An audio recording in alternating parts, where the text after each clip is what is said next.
ನಮಸ್ತೆ ಎಲ್ಲರಿಗೂ, welcome to my channel.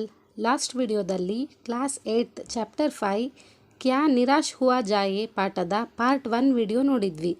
ಈಗ ತಡ ಮಾಡದೆ ಡೈರೆಕ್ಟಾಗಿ ಪಾಠಕ್ಕೆ ಹೋಗೋಣ. ಅದಕ್ಕೂ ಮೊದಲು ಈ ವಿಡಿಯೋ ನಿಮಗೆ ಯೂಸ್ಫುಲ್ ಅನಿಸಿದರೆ ದಯವಿಟ್ಟು ನಮ್ಮ ಚಾನಲ್ನ ಸಬ್ಸ್ಕ್ರೈಬ್ ಮಾಡಿ. ಈಗ ಪಾರ್ಟ್ 2 ಕಂಟಿನ್ಯೂ ಮಾಡೋಣ. दोषों का पर्दाफाश करना बुरी बात नहीं है. It is not a bad thing to expose faults. ತಪ್ಪುಗಳನ್ನು ಬಹಿರಂಗಪಡಿಸುವುದು ಕೆಟ್ಟ ವಿಷಯವಲ್ಲ.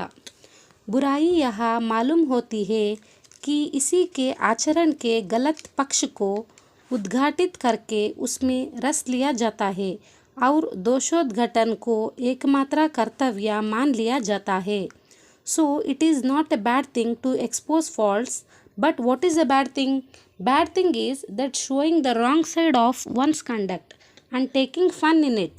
There may be another side to it, but showing the wrong side of this one's conduct, only showing that conduct is very bad and taking fun with it and convicting. Conviction is considered the sole duty. Only punishing them by showing their wrong side of the story, that is very bad. ತಪ್ಪುಗಳನ್ನು ಬಹಿರಂಗಪಡಿಸುವುದು ಕೆಟ್ಟ ವಿಷಯವಲ್ಲ.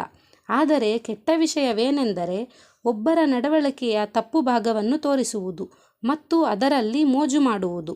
ಅದರ ಇನ್ನೊಂದು ಮುಖವೂ ಇರಬಹುದು. ಆದರೆ ಈ ವ್ಯಕ್ತಿಯ ನಡವಳಿಕೆಯ ತಪ್ಪು ಭಾಗವನ್ನು ತೋರಿಸುವುದು ಕೇವಲ ನಡವಳಿಕೆಯು ತುಂಬ ಕೆಟ್ಟದಾಗಿದೆ ಎಂದು ತೋರಿಸುವುದು ಮತ್ತು ಅದರೊಂದಿಗೆ ಮೋಜು ಮಾಡುವುದು ಮತ್ತು ಸಂವಹನವನ್ನು ಆರೋಪಿಸುವುದನ್ನು ಆತ್ಮದ ಕರ್ತವ್ಯವೆಂದು ಪರಿಗಣಿಸಲಾಗುತ್ತದೆ. ಕೇವಲ ಶಿಕ್ಷೆ ಎಂದರೆ ಅವರ ಕಥೆಯ ತಪ್ಪು ಭಾಗವನ್ನು ತೋರಿಸುವುದರ ಮೂಲಕ ಅವರನ್ನು ಶಿಕ್ಷಿಸುವುದು ಮಾತ್ರ. बुराई में रस लेना बुरी बात है. अच्छाई में उतना ही रस लेकर उजागर ना करना और भी बुरी बात है. So it is a bad thing to enjoying the evil or bad, but it is even worse not to show the good side of the matter. It is bad to enjoy the evil part of someone's conduct, but it is also very bad to not to show the good part of that story. ಕೆಟ್ಟದ್ದನ್ನು ಆನಂದಿಸುವುದು ಕೆಟ್ಟ ವಿಷಯ, ಆದರೆ ವಿಷಯದ ಒಳ್ಳೆಯ ಭಾಗವನ್ನು ತೋರಿಸದಿರುವುದು ಇನ್ನೂ ಕೆಟ್ಟದಾಗಿದೆ. ಇನ್ನೊಬ್ಬರ ನಡವಳಿಕೆಯ ದುಷ್ಟ ಭಾಗವನ್ನು ಆನಂದಿಸುವುದು ಕೆಟ್ಟದಲ್ಲ, ಆದರೆ ಆ ಕಥೆಯ ಒಳ್ಳೆಯ ಭಾಗವನ್ನು ತೋರಿಸದಿರುವುದು ತುಂಬ ಕೆಟ್ಟದು. सैकड़ों घटनाएं ऐसी घटना है जिन्हें उजागर करने से लोक चित्त में अच्छाई के प्रति अच्छी भावना जगती है. So hundreds of incidents happen in such a way that by revealing them goodness comes to the public mind. ನೂರಾರು ಘಟನೆಗಳು ಸಂಭವಿಸುವ ರೀತಿಯಲ್ಲಿ ಅವುಗಳನ್ನು ಬಹಿರಂಗಪಡಿಸುವ ಮೂಲಕ ಸಾರ್ವಜನಿಕರ ಮನಸ್ಸಿಗೆ ಒಳ್ಳೆಯತನ ಬರುತ್ತದೆ. एक बार रेलवे स्टेशन पर टिकट लेते हुए गलती से मैंने 10 के बजाय 100 रुपये का नोट दिया और मैं जल्दी गाड़ी में आकर बैठ गया. One day when the writer was taking a ticket at the railway station, he accidentally gave a note of 100 rupees instead of 10 rupees and he hurried and sat in the train. ಒಂದು ದಿನ ಲೇಖಕರು railway ನಿಲ್ದಾಣದಲ್ಲಿ ticket ತೆಗೆದುಕೊಳ್ಳುತ್ತಿದ್ದಾಗ ಅಕಸ್ಮಾತಾಗಿ 10ರ ಬದಲು 100 ರೂಪಾಯಿ note ಕೊಟ್ಟು ಅವಸರದಲ್ಲಿ ರೈಲಿನಲ್ಲಿ ಕುಳಿತರು. ಥೋಡಿ ದೇರ್ ಮೇ ಟಿಕೆಟ್ ಬಾಬು ಉನ್ ದಿನೋं के सेकंड क्लास के डिब्बे में हर आदमी का चेहरा पहचानता हुआ उपस्थित हुआ. And in the short time the ticket collector appeared in the second class compartment trying to recognize his face. ಮತ್ತು ಸ್ವಲ್ಪ ಸಮಯದಲ್ಲಿ ಟಿಕೆಟ್ ಕಲೆಕ್ಟರ್ 2ನೇ ದರ್ಜೆಯ ಕಂಪಾರ್ಟ್ಮೆಂಟ್ನಲ್ಲಿ ಕಾಣಿಸಿಕೊಂಡರು. ಅವರ ಮುಖವನ್ನು ಗುರುತಿಸಲು ಪ್ರಯತ್ನಿಸಿದರು. उसने मुझे पहचान लिया और बड़ी विनम्रता के साथ मेरे हाथ में रुपये रख दिए और बोला. So he recognized him and politely gave 90 rupees back in his hand and said. ಅವನು ಇವರನ್ನು ಗುರುತಿಸಿದನು ಮತ್ತು ನಯವಾಗಿ ಅವನ ಕೈಗೆ 90 ರೂಪಾಯಿಗಳನ್ನು ಕೊಟ್ಟು ಹೇಳಿದನು. ಯಹ ಬಹುತ್ ಗಲ್ತಿ ಹೋ ಗಯಿ ತಿ, ಅಪ್ನೆ ಬಿ ನಹಿ ದೇಖಾ ಮೇನೆ ಬಿ ನಹಿ ದೇಖಾ.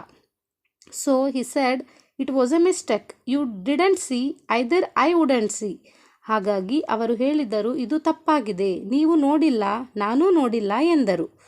ಉಸ್ಕೆ चेहरे पर विचित्र संतोष की गरिमा थी. So he is a face is a showing a different type of happiness by doing that. ಆದ್ದರಿಂದ ಅವನ ಮುಖವು ಅದನ್ನು ಮಾಡುವ ಮೂಲಕ ವಿಭಿನ್ನ ರೀತಿಯ ಸಂತೋಷವನ್ನು ತೋರಿಸುತ್ತಾನೆ. ಮೈ ಚಕಿತ್ ರಹಾ ಗಯಾ. I was surprised. ನನಗೆ ಆಶ್ಚರ್ಯವಾಯಿತು. कैसे कहूँ कि दुनिया से सच्चाई और ईमानदारी लुप्त हो गई है. How can I say that truth and honesty has vanished from our world? ನಮ್ಮ ಪ್ರಪಂಚದಿಂದ ಸತ್ಯ ಮತ್ತು ಪ್ರಾಮಾಣಿಕತೆ ಮಾಯವಾಗಿದೆ ಎಂದು ನಾನು ಹೇಗೆ ಹೇಳಲಿ.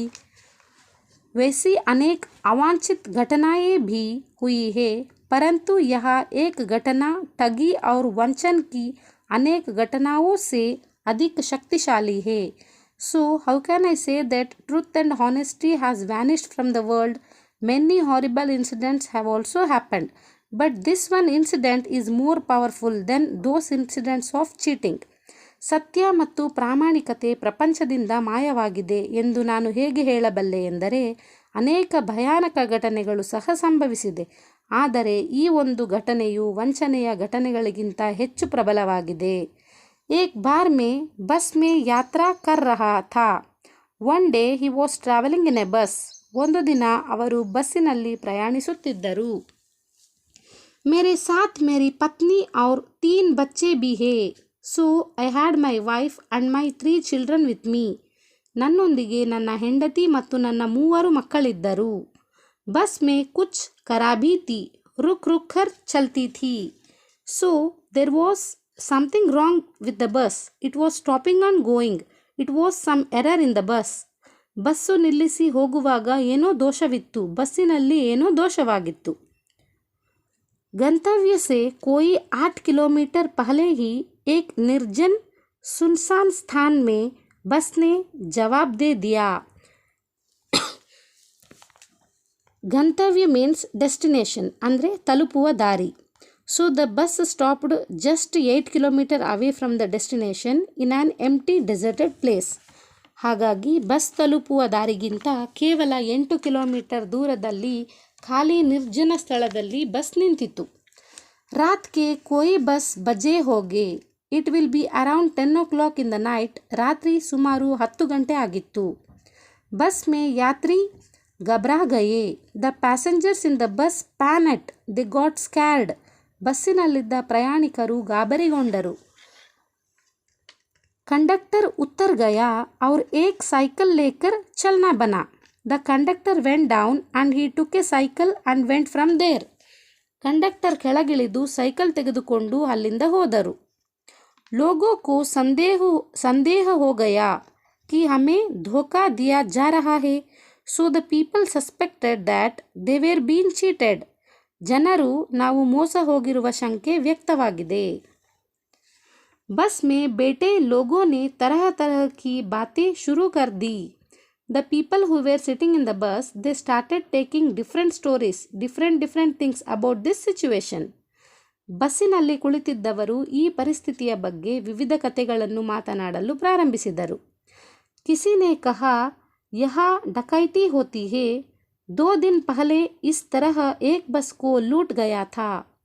So someone said there are robbers here. 2 days ago a bus was robbed here. ಇಲ್ಲಿ ದರೋಡೆಕೋರರು ಇದ್ದಾರೆ.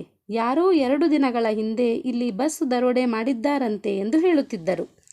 ಪರಿವಾರ್ ಸಹಿತ್ ಅಕೇಲಾ ಮೇ ಹೀತಾ. I was the only one with the family. ಕುಟುಂಬದಲ್ಲಿ ನಾನೊಬ್ಬನೇ ಇದ್ದೆ. ಬಚ್ಚೆ ಪಾನಿ ಪಾನಿ ಚಿಲ್ಲಾ ರಹೇ ಥೇ. My kids were screaming for water. ನನ್ನ ಮಕ್ಕಳು ನೀರಿಗಾಗಿ ಕಿರುಚುತ್ತಿದ್ದರು. ಪಾನಿ ಕಾ ಟಿಕಾನಾ ನಾ ಥಾ. But there was no water anywhere. ಆದರೆ ಎಲ್ಲೂ ನೀರು ಇರಲಿಲ್ಲ. ऊपर से आदमियों का डर समा गया था. Above that I was so scared here the men's talk. ಅದರಲ್ಲೂ ಆ ಬಸ್ಸಿನಲ್ಲಿ ಕುಳಿತು ಮಾತನಾಡುತ್ತಿರುವ ಪುರುಷರ ಮಾತು ಕೇಳಿ ತುಂಬ ಭಯವಾಗಿತ್ತು. ಕುಚ್ ನೌಜವಾನೋं ने ड्राइवर को पकड़कर मारने पीटने का हिसाब बनाया. So some youths decided to catch the driver and beat him. ಹೀಗಾಗಿ ಕೆಲ ಯುವಕರು ಚಾಲಕನನ್ನು ಹಿಡಿದು ಥಳಿಸಲು ನಿರ್ಧರಿಸಿದರು. ಡ್ರೈವರ್ ಕೆ चेहरे पर हवाइयाँ उड़ाने लगी. The driver got very terrified, very scared, hearing their plan. ಅವರ ಯೋಜನೆಯನ್ನು ಕೇಳಿದ ಚಾಲಕನಿಗೆ ತುಂಬ ಭಯವಾಯಿತು. ಲೋಗೋನೆ ಉಸೆ ಪಕಡ್ ಲಿಯಾ. ಪೀಪಲ್ ಕಾಟ್ ಹಿಮ್. ಜನರು ಅವನನ್ನು ಹಿಡಿದರು. ವಹ ಬಡೆ ಕಾತರ್ ढंग से मेरी ओर देखने लगा और बोला, हम लोग बस का कोई उपाय कर रहे हैं, बचाइए, ये लोग मारेंगे. So the driver looked at me with a scared look and said, we are taking measures to bring another bus. Please save me. Then people will kill me. ಆದ್ದರಿಂದ ಚಾಲಕ ಭಯಭೀತ ನೋಟದಿಂದ ನನ್ನತ್ತ ನೋಡಿ, ಬೇರೆ ಬಸ್ ತರಲು ಕ್ರಮ ಕೈಗೊಳ್ಳುತ್ತಿದ್ದೇವೆ ಎಂದು ಹೇಳಿದರು. ದಯವಿಟ್ಟು ನನ್ನನ್ನು ರಕ್ಷಿಸಿ, ಈ ಜನರು ನನ್ನನ್ನು ಕೊಲ್ಲುತ್ತಾರೆ ಎಂದನು. डर तो मेरे मन में था पर उसकी कातर मुद्रा देखकर मैंने यात्रियों के समझाया कि मारना ठीक नहीं है. I was also scared inside, but seeing his terrified look, I explained to the passengers that it is not right to beat him. ನನಗೂ ಒಳಗೊಳಗೆ ಭಯವಾಯಿತು. ಆದರೆ ಅವನ ಭಯಂಕರ ನೋಟವನ್ನು ನೋಡಿ ನಾನು ಅವನನ್ನು ಹೊಡೆಯುವುದು ಸರಿಯಲ್ಲ ಎಂದು ಪ್ರಯಾಣಿಕರಿಗೆ ವಿವರಿಸುತ್ತೇನೆ. परंतु यात्री इतने घबरा गए ही मेरी बात सुनने को तैयार नहीं हुए. But the people were so scared or so terrified that they were not ready to listen to me. ಆದರೆ ಜನರು ತುಂಬ ಭಯಭೀತರಾಗಿದ್ದರು. ಅವರು ನನ್ನ ಮಾತನ್ನು ಕೇಳಲು ಸಿದ್ಧರಿರಲಿಲ್ಲ. कहने लगे, इसकी बातों में मत आइए, धोखा दे रहा है. They started saying, don't listen to him. He is cheating us. ಅವನ ಮಾತನ್ನು ಕೇಳಬೇಡ, ಅವನು ನಮಗೆ ಮೋಸ ಮಾಡುತ್ತಿದ್ದಾನೆ ಎಂದರು. कंडक्टर को पहले ही डाकुओं के यहाँ भेज दिया है. So he has sent the conductor already to the robbers. ಕಂಡಕ್ಟರ್ನನ್ನು ಈಗಾಗಲೇ ಕಳ್ಳರ ಬಳಿ ಕಳುಹಿಸಿದ್ದಾರೆ. ಮೈ ಬಿ ಬಹುತ್ ಭಯಭೀತ ಥಾ. I was also very terrified. ನನಗೂ ತುಂಬ ಭಯವಾಯಿತು. ಪರ್ ಡ್ರೈವರ್ ಕೋ ಕಿಸಿ ತರಹ ಮಾರ್ ಪೀಟ್ ಸೆ ಬಜಾಯಾ. But somehow I saved the driver for beating him. ಹೇಗಾದರೂ ನಾನು ಚಾಲಕನನ್ನು ಹೊಡೆಯುವುದರಿಂದ ರಕ್ಷಿಸುತ್ತೇನೆ. 1.5 ಗಂಟೆ ಬೀತ್ ಗಯೆ. 1.5 hours ಪಾಸ್ಟ್. 1.5 ಗಂಟೆ ಕಳೆದಿದೆ. मेरे बच्चे भोजन और पानी के लिए व्याकुल थे. My kids were so anxious for food and water. ನನ್ನ ಮಕ್ಕಳು ಆಹಾರ ಮತ್ತು ನೀರಿಗಾಗಿ ತುಂಬ ಚಿಂತೆ ಮಾಡುತ್ತಿದ್ದಾರೆ. मेरे और पत्नी की हालत बुरी थी. Me and my wife's condition was also bad. ನನ್ನ ಮತ್ತು ನನ್ನ ಹೆಂಡತಿಯ ಸ್ಥಿತಿಯು ಹದಗೆಟ್ಟಿತ್ತು. लोगों ने ड्राइवर को मारा तो नहीं पर उसे बस से उतारकर एक जगह देकर रखा. So the people did not beat the driver, but what they did, he took him off the bus and surrounded him in a place. ಜನರು ಚಾಲಕನನ್ನು ಹೊಡೆಯಲಿಲ್ಲ, ಆದರೆ ಅವರು ಏನು ಮಾಡಿದರು ಎಂದರೆ ಅವನನ್ನು ಬಸ್ನಿಂದ ಕೆಳಗೆ ಇಳಿಸಿ ಒಂದು ಸ್ಥಳದಲ್ಲಿ ಅವನನ್ನು ಸುತ್ತುವರೆದುಕೊಂಡು ನಿಂತರು. कोई भी दुर्घटना होती है तो पहले ड्राइवर को समाप्त कर देना उन्हें उचित जान पड़ा. If anything wrong happens, they thought it would be best to finish off the driver first. So that's why they just kept him in between them. ಏನಾದರೂ ತಪ್ಪು ಸಂಭವಿಸಿದರೆ ಮೊದಲು ಚಾಲಕನನ್ನು ಮುಗಿಸುವುದು ಉತ್ತಮ ಎಂದು ಭಾವಿಸಿದರು. ಆದುದರಿಂದಲೇ ಅವನನ್ನು ತಮ್ಮ ನಡುವೆ ಇಟ್ಟುಕೊಂಡರು. ಮೇರೆ ಗಿಡ್ಗಿಡಾನೆ ಕಾ ಕೋಯಿ ವಿಶೇಷ असर नहीं पड़ा. So my requesting had no particular effect on them because he was so scared. ಆದ್ದರಿಂದ ನನ್ನ ವಿನಂತಿ ಅವರ ಮೇಲೆ ಯಾವುದೇ ನಿರ್ದಿಷ್ಟ ಪರಿಣಾಮ ಬೀರಲಿಲ್ಲ, ಏಕೆಂದರೆ ಅವನು ತುಂಬ ಹೆದರುತ್ತಿದ್ದನು. इसी समय क्या देखता हूँ कि एक खाली बस चली आ रही है और उस पर हमारा बस कंडक्टर भी बैठा हुआ है. So what I see at the same time is that an empty bus is coming and our bus driver also sitting on it. ಅದೇ ಸಮಯದಲ್ಲಿ ನಾನು ಖಾಲಿ ಬಸ್ ಬರುತ್ತಿರುವುದನ್ನು ನೋಡಿದೆ ಮತ್ತು ನಮ್ಮ ಬಸ್ ಕಂಡಕ್ಟರ್ ಕೂಡ ಅದರಲ್ಲಿ ಕುಳಿತಿದ್ದಾರೆ. उसने आते ही कहा, अड्डे से नहीं बस लाया हूँ, इस बस पर बैठिए. So as soon as he came, he said, I have brought a new bus from the bus base. Come and get on this bus. ಅವನು ಅಲ್ಲಿಗೆ ಬಂದ ಕೂಡಲೇ ನಾನು ಬಸ್ ಬೇಸ್ನಿಂದ ಹೊಸ ಬಸ್ ತಂದಿದ್ದೇನೆ, ಬನ್ನಿ ಈ ಬಸ್ಸಿನಲ್ಲಿ ಹತ್ತಿ ಎಂದರು. ವಹ ಬಸ್ ಚಲಾನೆ ಲಾಯಕ್ ನಹಿ ಹೇ. That bus is not fit to go. That old bus where you are sitting that is not fit to go. So I have bought a new bus for you. ನೀವು ಕುಳಿತಿರುವ ಆ ಹಳೆಯ ಬಸ್ಸು ಮುಂದೆ ಹೋಗಲು ಯೋಗ್ಯವಲ್ಲ, ಹಾಗಾಗಿ ನಿಮಗಾಗಿ ಹೊಸ ಬಸ್ಸು ತಂದಿದ್ದೇನೆ ಎಂದನು. फिर मेरे पास एक लोटे में पानी और थोड़ा दूध लेकर आया और बोला, and then he came to me and gave me some water and some milk and said. ತದನಂತರ ಅವನು ನನ್ನ ಬಳಿಗೆ ಬಂದು ಸ್ವಲ್ಪ ನೀರು ಮತ್ತು ಸ್ವಲ್ಪ ಹಾಲು ನೀಡಿ ಹೇಳಿದನು, पंडित जी, बच्चों का रोना मुझसे देखा नहीं गया, वही दूध मिला गया, थोड़ा लेता आया. Pandit ji, I could not bear your children's cry because your children were crying for water and they were very hungry. So I saw some milk there, so I bought some for them. Pandit G, ನನಗೆ ನಿಮ್ಮ ಮಕ್ಕಳ ಕೂಗನ್ನು ಸಹಿಸಲಾಗಲಿಲ್ಲ, ಏಕೆಂದರೆ ನಿಮ್ಮ ಮಕ್ಕಳು ನೀರಿಗಾಗಿ ಅಳುತ್ತಿದ್ದರು ಮತ್ತು ಅವರು ತುಂಬ ಹಸಿದಿದ್ದರು. ಹಾಗಾಗಿ ನಾನು ಅಲ್ಲಿ ಸ್ವಲ್ಪ ಹಾಲನ್ನು ನೋಡಿದೆ, ಆದ್ದರಿಂದ ನಾನು ಅವರಿಗೆ ಸ್ವಲ್ಪ ಖರೀದಿಸಿದೆ ಎಂದನು.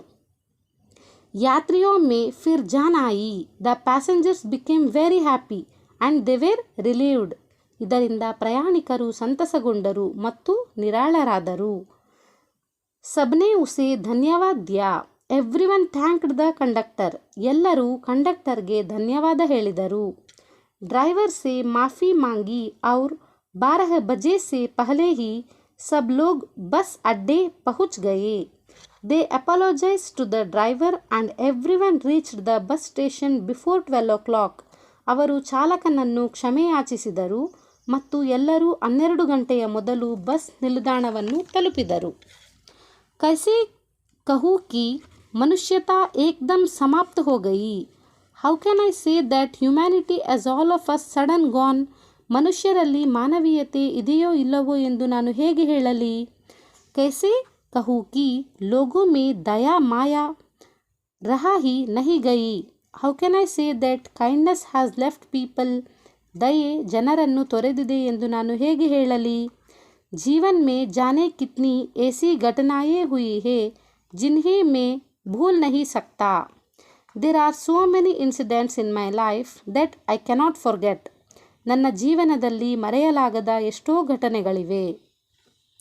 ठगा भी गया हूँ, धोखा भी खाया है, परंतु बहुत कम स्थलों पर विश्वासघात नाम की चीज मिलती है. I have been duped and cheated, but in a very few places I can find the thing called betrayal. ನಾನು ಮೋಸ ಹೋಗಿದ್ದೇನೆ, ಆದರೆ ಕೆಲವು ಸ್ಥಳಗಳಲ್ಲಿ ನನಗೆ ದ್ರೋಹ ಎಂಬ ವಿಷಯವನ್ನು ಕಾಣಬಹುದು. ಕೇವಲ್ ಉನ್ಹಿ ಬಾತೋ ಕಾ हिसाब रखो जिनमें धोखा खाया है तो जीवन कष्टकर है जाएगा, परंतु ऐसी घटनाएं भी बहुत कम नहीं है जब लोगों ने आकर सहायता की है, निराश मन को ढांढस दिया है और हिम्मत बांधाई है. So if we like only keep track of things where you got cheated in life, then life will become very painful. But if we keep in mind such few incidents when people have helped us without any cause and comforted us where we are in depression and give us strength, and our life will be more happier. ಆದ್ದರಿಂದ ನಾವು ಜೀವನದಲ್ಲಿ ನೀವು ಮೋಸ ಹೋದ ವಿಷಯಗಳನ್ನು ಮಾತ್ರ ನೆನಪಿನಲ್ಲಿ ಇಟ್ಟುಕೊಂಡರೆ ಜೀವನವು ತುಂಬ ನೋವಿನಿಂದ ಕೂಡಿರುತ್ತದೆ. ಆದರೆ ಜನರು ಯಾವುದೇ ಕಾರಣವಿಲ್ಲದೆ ಸಹಾಯ ಮಾಡಿದಾಗ ಅಂತಹ ಕೆಲವು ಘಟನೆಗಳನ್ನು ನಾವು ನೆನಪಿನಲ್ಲಿ ಇಟ್ಟುಕೊಂಡರೆ ಮತ್ತು ನಾವು ಖಿನ್ನತೆಯಲ್ಲಿರುವಾಗ ನಮಗೆ ಸಾಂತ್ವನ ನೀಡಿ ನಮಗೆ ಶಕ್ತಿಯನ್ನು ನೀಡುತ್ತದೆ ಮತ್ತು ನಮ್ಮ ಜೀವನವು ಹೆಚ್ಚು ಸಂತೋಷದಾಯಕವಾಗಿರುತ್ತದೆ.